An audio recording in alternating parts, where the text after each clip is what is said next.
வான்முகில் வழாது வெய்க மலிவளம் சிறக்க மன்னன் கோன்முறை அரசு செய்க குறைவிலாது உயிர்கள் வாழ்க நான்மறை அறங்கள் ஓங்க நற்றவம் வேள்வி மல்க மேன்மைகொள் செய்வ நீதி விளங்குக உலகமெலாம்.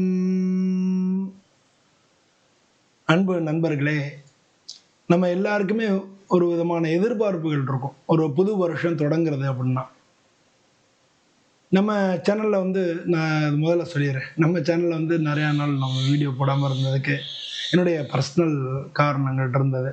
என்ன காரணம் சொன்னாலும் என்னை நம்பி சப்ஸ்கிரைபராக சேர்ந்த அனைவருக்கும் நான் சரியான முறையில் தான் போட்டிருக்கணும். அது என்னுடைய தவறு தான். அதுக்காக முதல்ல உங்கள் எல்லாட்டையும் மன்னிப்பு கேட்டுக்கிறேன்.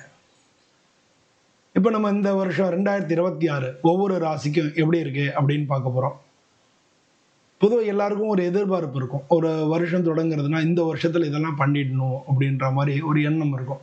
இந்த வருஷத்தில் நம்ம பிஸ்னஸ் ஆரம்பிச்சிடணும், இல்லை இந்த வருஷத்தில் நம்ம வேலையில் இப்படி ப்ரமோஷன் வந்துடும், இல்லை இந்த வருஷம் இந்த மாதிரி படிப்புகள் படிக்கணும், இல்லை இந்த வருஷத்தில் எப்படி நம்ம இந்த மாதிரி வெளிநாடு வேலை தேடி போயிடணும், எப்படின்னு எல்லாருக்குமே இந்த ஒரு வருஷம் ஆரம்பிக்கும் போது அந்த வருஷத்தில் எந்தெந்த மாதிரி நமக்கு நடக்கிறது அப்படின்றத நம்ம தெரிஞ்சுக்கிறதுக்கும் நடக்கணும்னு நம்ம எல்லாரும் நினைக்கிறதுக்கும் நிறையா வாய்ப்புகள். வாய்ப்பு இல்லை, எல்லாருமே அப்படிதான் நம்ம நினைப்போம் இல்லையா? அப்போ எல்லாருக்கும் அவங்களுடைய எண்ணங்கள் எல்லாம் ஈடேறி இந்த வருஷம் மிக நல்ல வருஷமா இருக்குன்னு சொல்லி முதல்ல நான் தினமும் வணங்கக்கூடிய அமிர்தநாயகி அம்பிகா சமேத நாகநாத சுவாமியை மனசார பிரார்த்தனை பண்ணிக்கிறேன் உங்க எல்லாரும் சார்பாகவும்.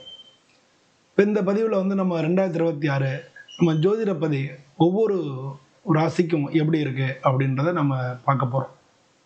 ஸோ இந்த மாதிரி நம்ம ஒவ்வொரு ராசிக்கும் இந்த வருஷத்துல எந்தெந்த மாதிரி நடக்கிறதுக்கெல்லாம் வாய்ப்பு இருக்கு அப்படின்னு சொல்லி கூட நான் சொல்றேன். ஜோதிடம் இருந்தா கூட தெய்வத்தால் ஆகாதனும் நமக்களுடைய முயற்சி தான் வெற்றி தரும் அப்படின்னு சொல்லி திருக்குறளே சொல்லியிருக்கு. தெய்வத்தால் ஆகாத முயற்சி தன் மெய்வர்த்த கூலி தரும் அப்படின்னு சொல்லி நம்ம ஒரு விஷயத்த திரும்ப திரும்ப வேண்டி அதை திரும்ப திரும்ப அந்த கோயில் இருக்கோ அது மாதிரி தியானங்களோ இப்படி பண்ணி திரும்ப திரும்ப வேண்டும் பொழுது அந்த எண்ணத்தினுடைய வலிமை அந்த காரியத்துல அவங்களை ஜெயிக்கிறதுக்கு எல்லா விதத்துலையும் காரணமா இருக்கு. அதனால நீங்க முதல்ல உங்களை நம்புங்க. அது மாதிரி உங்கள்கிட்ட வேண்டுதல்களை நல்ல முழுமையா வைங்க. அப்படி இருக்கும் பொழுது உங்களுடைய ஆன்ம சக்தி இறை சக்தியோட சேர்ந்து அந்த காரியங்கள்லாம் உங்களுக்கு ஜெயிச்சு கொடுக்கும். வாங்க நம்ம வீடியோக்குள்ள போய் பார்க்கலாம். அன்புள்ளம் கொண்ட கடகராசி அன்பர்களே, இந்த கடகராசின்றது காலபுருஷ தத்துவத்துல 4வது வீடு.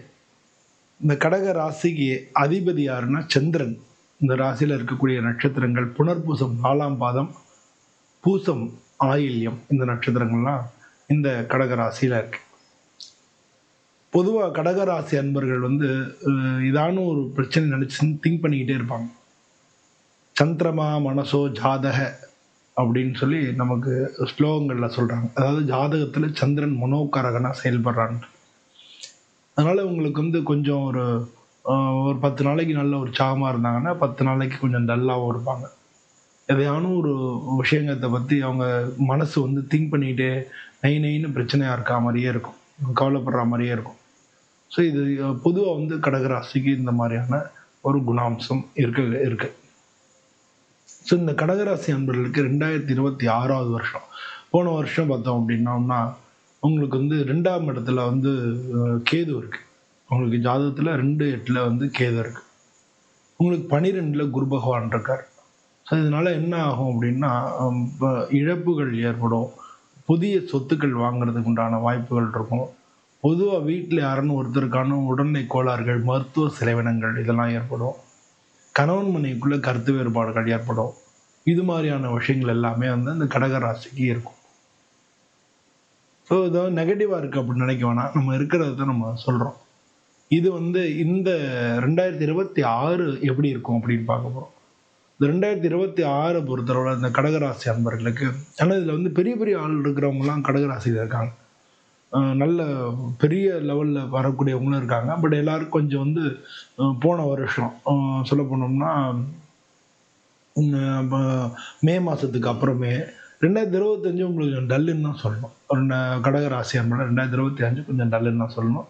அதுவும் மே மாதத்துக்கு அப்புறம் உங்களுக்கு நிறையா ட்விஸ்ட் அண்ட் டர்ன்ஸ் நிறைய வந்து உங்களுக்கு வாழ்க்கையில் அப்படி நடக்கும்னு எதிர்பார்த்ததெல்லாம் நடக்காம எல்லாமே தள்ளி போய் இவங்க அதையும் வந்து உங்க சமாளித்து வரக்கூடிய ஒரு காலகட்டமாக இந்த கடகராசி நண்பர்களுக்கு இருந்தது. அது மாதிரி வந்து நீங்கள் இடமாற்றம், உத்தியோக மாற்றம் இதெல்லாம் நடந்திருக்கும். இதெல்லாம் வந்து நடந்திருக்கக்கூடிய காலகட்டமாகவும் இருக்குது. உங்களுக்கு 9ல் இருக்கக்கூடிய சனி பகவான் உங்களுக்கு வந்து மறைமுகமாக சப்போர்ட் பண்ணுறாரு. மறைமுகமாக உங்களுக்கு வெற்றிகளை கொண்டு வந்து கொடுப்பார். அதே நேரத்தில் பிரச்சனைகளையும் அதுக்கு ஈக்குவலாக கொண்டு வந்து கொடுப்பார். அதில் 12ல் இருக்கக்கூடிய குரு பகவான் வந்து எதிர்ப்புகள் வந்து உங்களை எதிர்க்கிறவங்களுக்கு ஜெயிச்சிருவாங்க. அவங்களுக்கு வந்து வெற்றி கிடைச்சிரும். அது மாதிரியான ஒரு சூழ்நிலைகளை 12ல் இருக்கக்கூடிய குரு பகவான் இது பண்ணுவாங்க. அதனால் வந்து நீங்கள் ஒரு சில காரியங்களில் விட்டு கொடுத்து போக வேண்டியதாக வரும். இதெல்லாம் வந்து நடந்திருக்கும். இப்போ இந்த 2026 எப்படி இருக்குன்னு பார்க்கறதுக்கு முன்னால் இந்த 2026 பொறுத்தல 4 மாதமாக பார்க்க போகிறோம். ஜனவரி, பிப்ரவரி, மார்ச், ஏப்ரல் இது வந்து முதல் செக்மெண்ட்டு. அதுக்கு அடுத்து வந்து மே, ஜூன், ஜூலை, ஆகஸ்ட் அது 2வது segment. September, October, November, December அது 3வது செக்மெண்ட். அப்படின்னு 3 பிரிவாக பிரித்து நம்ம பார்க்க போகிறோம். 3 பிரிவாக பிரித்து பார்க்கும்போது முதல்ல வந்து ஜனவரி, பிப்ரவரி, மார்ச், ஏப்ரல் இந்த காலகட்டங்களில் உங்களுக்கு 12ல் இருக்கக்கூடிய குரு பகவான், 9ல் இருக்கக்கூடிய சனி பகவான், 2 இருக்கக்கூடிய ராகு கேது இது 3ஐயும் வச்சு நம்ம பார்க்கும்போது உங்களுக்கு நான் சொன்ன மாதிரியே பல பிரச்சனைகளையும் இடமாற்றங்களையும் பல பேருக்கு வெளிநாட்டில் வேலைகளையும் ஏற்பாடு பண்ணி கொடுத்துருக்கோம். வெளிநாட்டில் வேலை கிடைச்சா கூட பல விஷயங்களை நீங்கள் வந்து அங்கேயும் வெளிநாட்டில் வேலைகள் இடைஞ்சல்கள், வேலைகளை சம்பளத்தில் பத்தாமல் இருக்கிறது, இல்லை உயர்வு கிடைக்காம இருக்கிறது, இது மாதிரி பொருளாதார ரீதியாக ஒரு சில பிரச்சனைகளை நீங்கள் ஃபேஸ் பண்ண வேண்டி வரும்.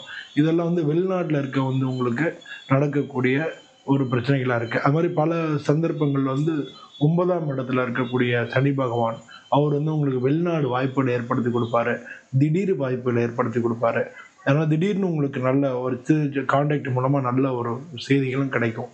அதனால் இது மாதிரி கலவையான பலன்களை வந்து முதல் 4 மாதம் உங்களுக்கு கிடைக்கும். அது மட்டும் இல்லை, இந்த முதல் 4 மாதத்தில் அதுவும் சொல்லப்போனால் பிப்ரவரி மாதம் பார்த்தீங்கன்னா பிப்ரவரி மாதம் வரைக்கும் ஜனவரி, பிப்ரவரி நல்லாயிருக்கும். பிப்ரவரிக்கு மேலே வந்து ஒரு சில விஷயங்களில் நீங்கள் நினச்சா மாதிரி நடக்காது. தொழில் ரீதியாக மாற்றங்கள், தொழிலில் தடைகள், வேலையில் பிரச்சனைகள் இதெல்லாம் ஏற்படக்கூடிய ஒரு காலகட்டமாக இருக்கும் பிப்ரவரி மாதம். ஆனால் அதுவே வந்து அடுத்து மார்ச் மாதத்துக்குள்ளே சரியாயிடும்னு வச்சுக்கோங்க. மார்ச், ஏப்ரலில் சரியாயிடும். அதனால் முதல் 4 மாதம் வந்து உங்களுக்கு எகெயின் டஃப்பான ஒரு காலகட்டமாக தான் இருக்கும். அப்போ திருமணத்துக்கு பார்த்துட்டு இருக்கணும். திருமண வாய்ப்புகள் வந்து கிடைக்கிறதுல கொஞ்சம் தள்ளி போகும். இந்த மாதிரியான விஷயங்கள் எல்லாமே நடந்துட்டு வந்துட்டு இருக்கும். இதுக்கு அடுத்து வரக்கூடிய மே, ஜூன், ஜூலை, ஆகஸ்ட் அப்படின்னு 4 மாதம். இந்த 4 மாதத்தில் வந்து குரு பகவான் வந்து உங்கள் ஜென்மத்துக்கு வராரு. இதான் அப்போ நடக்கக்கூடிய முக்கியமான மாற்றம். ஸோ இப்போ அந்த மாதிரி காலகட்டங்கள் எப்படி இருக்கும்னு ஜென்மத்தில் வரக்கூடிய குரு பகவான் உங்களுக்கு பல விஷயத்துலையும் வந்து 5ஆம் இடம், 7ஆம் இடம், 9ஆம் இடம் இது 3ஐயும் பார்க்குறாரு. அதாவது உங்களுக்கு 9ஆம் இடத்துல ஏற்கனவே இருக்கக்கூடிய சனி பகவானை பார்க்கறதுனால ஒரு புதிய தொடர்புகள், இல்லை வெளிநாட்டுக்கு இது வரைக்கும் ட்ரை பண்ணி போக முடியாமல் இருந்ததுன்னா வெளிநாட்டு வாய்ப்புகள், இல்லை வெளிநாட்டு வாய்ப்புகள் இருக்கிறவங்களுக்கு நீங்கள் முன்னேற்றங்கள், இல்லை ப்ரமோஷன்ஸ், இல்லை வேறு கம்பெனி மாறுறது இதெல்லாம் நினச்சிட்டு இருக்கீங்கன்னா அதுக்கான வாய்ப்புகள் இதெல்லாமே வந்து உங்களுக்கு கிடைக்கும். ஆனால் ஜென்மகுரு உடல்நிலை கோளாறுகளை ஏற்படுத்தி கொடுப்பார், மனநிலை கோளாறுகளை ஏற்படுத்தி கொடுப்பார். இதெல்லாம் அந்த 4 மாதத்துல உங்களுக்கு நடக்கும். ஸோ வெளிநாட்டில் வேலை பார்க்குறவங்களுக்கு, இல்லை வேலையில் ப்ரமோஷன் எதிர்பார்த்துட்டு இருக்கிறவங்களாம் நல்ல காலகட்டமாக அடுத்து வரக்கூடிய மே, ஜூன், ஜூலை, ஆகஸ்ட் நடக்குது. அது முக்கியமாக ஜூன், ஜூலையில் உங்களுக்கு இந்த மாதிரி நல்ல காரியங்கள் எல்லாமே நடக்கும். அதுக்கு அடுத்து வரக்கூடிய 4 மாதம் செப்டம்பர், அக்டோபர், நவம்பர், டிசம்பர் இந்த 4 மாதத்தில் என்ன ஆகும்னா உங்களுக்கு வந்து பொருளாதார ரீதியாக உயர்வு கிடைக்கும். நீங்கள் வந்து இது வரைக்கும் பொருளாதார ரீதியாக நிறைய கஷ்டங்கள் அனுபவிச்சிட்டிங்க. பொருளாதார ரீதியாக உயர்வுகள் கிடைக்கும். அப்போ என்னென்னா நீங்கள் இது மாதிரி வேலைகள் இதெல்லாமே கிடைச்சி பொருளாதார ரீதியாக நீங்கள் நல்லா இருப்பீங்க. வாழ்க்கை பதில் முதல் 4 மாதம் கஷ்டப்படுவீங்க. 2வது 4 மாதத்தில் வேலைகள்லையோ முன்னேற்றங்களோ, ப்ரமோஷனோ, வேலை கிடைக்கிறதோ, இல்லை வெளிநாடு வேலை கிடைக்கிறதோ இது மாதிரி நல்ல விஷயங்கள் நடக்கும். அதுக்கு அடுத்த 4 மாதம் பொருளாதார ரீதியாக முன்னேற்றங்கள், உயர்வுகள் இருக்கும். குடும்பத்திலையும் உடல்நிலை கோளாறுகள்லாம் நீங்கும். குடும்பத்தில் இருந்த பிரச்சனைகள் நீங்கும். பிரிஞ்சவங்க ஒன்று சேர்றதுக்கான வாய்ப்புகள் நிறையா இருக்குது. இது மாதிரி கடைசி ஒரு 4 மாதம் உங்களுக்கு பாசிட்டிவாகவே இருக்குது. பொதுவாக இந்த கடகராசி அவங்களுக்கு வந்து பார்த்தீங்கன்னா ராகு கேதுனால பிரச்சனை வர்றதுனால நீங்கள் ராகு கேதுக்கு பரிகாரம் பண்ணிக்கிறது, துர்க்கைக்கு அர்ச்சனை பண்ணுறது, பிள்ளையாருக்கு டெய்லி பிள்ளையார் கோயிலுக்கு போயிட்டு போகிறது, இதெல்லாம் வந்து உங்களுக்கு நல்ல நல்ல வாய்ப்புகளை உங்களை தேடி கொண்டு வந்து கொடுக்கறதுக்கான சான்சஸ் அதிகமாக இருக்குது. இந்த கடகராசியில் இருக்கிறவங்களுக்கு வந்து திருமண வாய்ப்புகள் எல்லாம் வந்து நடுவில் இருக்கக்கூடிய, அதுவும் சொல்லப்போனால் ஜூன் மாதத்துக்கு மேலே, ஜூன், ஜூலை, ஆகஸ்ட், செப்டம்பர், இந்த 4 மாதத்துல திருமண வாய்ப்புகள் எல்லாம் நல்லா இருக்கு. இந்த ராசியில் இருக்க கடகராசியில் இருக்க படிப்புக்கு நீங்கள் யோசிச்சுட்டு இருக்கிறவங்கன்னா, படிப்பை பொறுத்தல உங்களுக்கு நல்லா தான் இருக்கும். அதில் பெரிய மாற்றம் கிடைக்காது. ஆனால் ரொம்ப ரொம்ப கஷ்டங்களுக்கு அப்புறம், பல முயற்சிகளுக்கு அப்புறம் உங்களுக்கு அதுக்கான வாய்ப்புகள் கிடைக்கிறத பார்க்க முடியும். ஆனால் படிப்பில் உள்ளவங்கலாம் நீங்கள் வந்து பிள்ளையாரை வேண்டிங்க, உங்களுக்கு வந்து அந்த மாதிரியான வாய்ப்புகள் எல்லாமே நல்லபடியாக நடக்கும். தொழில் பண்ணுறவங்க, இந்த கடகராசியில் இருக்கிற பிஸ்னஸ் பண்ணிட்டு இருக்கீங்கன்னா, பிஸ்னஸ்க்கு உங்களுக்கு தேவையான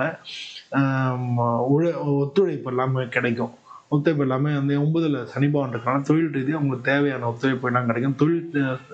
தொழில் ஸ்தானத்துக்கு அதிபதியாக இருக்கக்கூடிய செவ்வாய். செவ்வாய் வந்து உங்களுக்கு உங்க ராசிக்கு வந்து கும்பம், மீனம். ஆமாம். ஏப்ரல், மே, நான் சொன்ன மாதிரி ஏப்ரலுக்கு மேலே வந்து அவர் உங்களுக்கு நல்ல ஸ்தானத்திலே வந்துட்டு இருக்காரு. அவர் வந்துட்டு இருக்கிறதுனால வந்து அவருக்கு வந்து 5ஆம் மாதம், 6ஆம் மாதம், நான் சொன்ன மாதிரி 5ஆம் மாதம், 6ஆம் மாதம்லாம் உங்களுக்கு அதில் உயர்வுகள் நிச்சயமாக, தொழில் ரீதியான உயர்வுகள்லாம் கிடைச்சிரும். ஆனால் எப்படி இருந்தாலும் நடுவில் இருக்கக்கூடிய 4 மாதம் உங்களுக்கு பெஸ்ட்டான மாதமாக இருக்குது. அதுக்கு அடுத்து வரக்கூடிய 4 மாதமும் உங்களுக்கு நல்லா இருக்குது. தொழில் ரீதியான மாற்றங்களையும் கடைசி 4 மாதம் நல்ல முன்னேற்றங்களையும் கிடைக்கும். இருக்கிறதுலே 3லையும் பார்த்தா கடைசியில் வரக்கூடிய 4 மாதம் மிக மிக நல்லா இருக்குது. ஸோ பொதுவாக வந்து இந்த வருஷத்தை பொறுத்தளவில் போன வருஷத்துலேருந்து மீண்டு இந்த வருஷம் வாழ்க்கை பதினெட்டு கொஞ்சம் முன்னேற்றமான கால்களை வச்சு நீங்கள் போகிறதுக்கு உண்டான வாய்ப்புகள் மிக அதிகம். பொதுவாக அந்த உங்கள் ராசிக்கு அதிபதி சந்திரன்றதுனால அம்மனை வணங்குறது, அம்மனுக்கு பாலாபிஷேகம் பண்ணுறது, இல்லாட்டினா பௌர்ணமி அன்னைக்கு கிரிவலம் போகிறது, பௌர்ணமி அன்னைக்கு பௌர்ணமி பூஜை பண்ணுறது, இல்லை வீட்டில் பௌர்ணமி அன்னைக்கு சத்தியநாராயண பூஜை பண்ணுறது, இது மாதிரியான விஷயங்கள் எல்லாம் சந்திரனை முன்னிட்டு நீங்கள் எடுத்துக்கலாம்.